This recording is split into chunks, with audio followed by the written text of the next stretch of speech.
The Foetid Bloat drone is probably the most mobile of all the Death Guard units, and because it is unique and very dissimilar to other Death Guard units, it is important to make the most of the Foetid Bloat drone. Now, this is mainly because it's 10-inch movement and it can fly, and even more importantly, the plague spitters, which you're probably going to equip it with, you don't have any penalty for advancing and firing because they are an assault weapon, but it auto hits, so it doesn't have the -1 to hit. So make sure to watch the end because there are some really useful tactics to do with the Foetid Bloat drone that I will be going over in this video.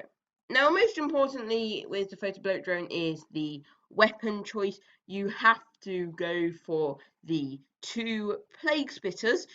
So although this is quite an expensive option, as like it's 30 points more than, let's say, the flesh mower, the issue is if you are picking the other weapons, you are getting a penalty from advancing. Now, of course, because the Foetid Bloat drone is there for its mobility and because it can fly, meaning it can go over any terrain or whatever, the way you will be using the Foetid Bloat drone in a game is to get moving, turn 1 and 2, grab the side objectives, not necessarily kill lots of units, but harass the enemy, take a lot of firepower, because if you have your main bubble in the center and your Foetid Bloat drone gets to that side objective first, then it's going to mean they're going to have to focus more of their army on that side objective, not because the Foetid Bloat drone is particularly brilliant, but because the Foetid Bloat drone is a pain to kill, which will allow the main part of your army to go forward and do a lot more damage and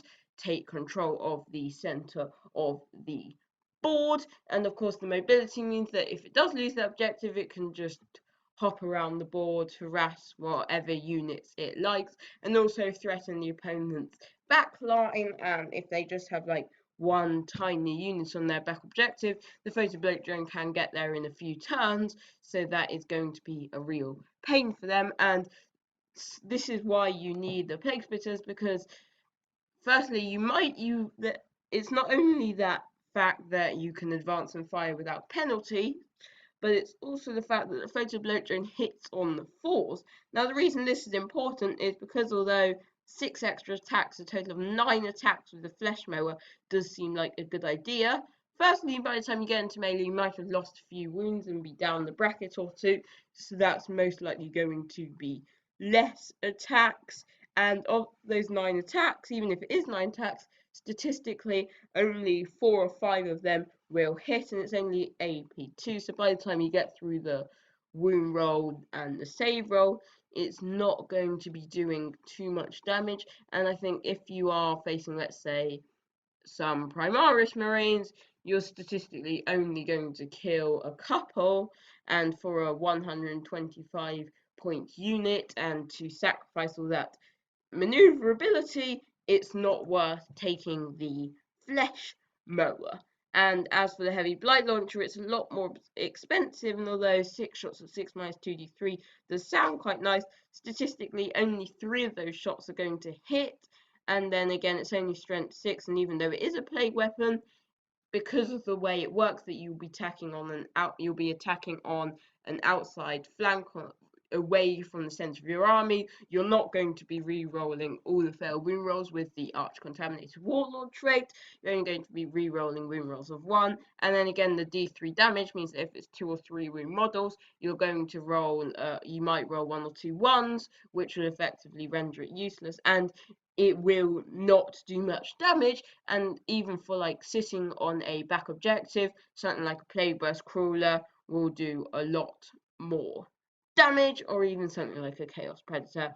And if you are, and don't put this on a back objective, because then you're losing the main good part about this, which is the fly keyword and the 10-inch movement. And as soon as you're on that back objective, you're not making use of any of that. You're just using it as a very bad option for firepower. So you want it going up the outside of the board, away from your main army, usually just 1 on their own, although you can have 2 or even 3 together. With the plague spitters, they're going to do an average of 7 shots at 6 minus 1 1, which is quite nice because of course it is auto hitting and re-rolling wound rolls of 1, so that does make it extremely powerful. Though it is a lot of points if you're playing a 2,000 point game, it is certainly worth it if that's going to mean you get some extra victory points from being on that extra side objective. And even if you don't use it for the side objective, it can be used to go with the rest of your army. And if you do this, it will effectively go at the front of all your big Death Guard bubble. You can use the Warlord trait that allows you to, I think it might be a relic, I'm not sure. It's on one of the play companies that allows you any demon engines within 7 inches to have a 4-up invulnerable save. That's very useful if you've got this with the death bubble, and of course it will also be helping out the Foetid Bloat haulers and whatever other plate bush crawlers or whatever.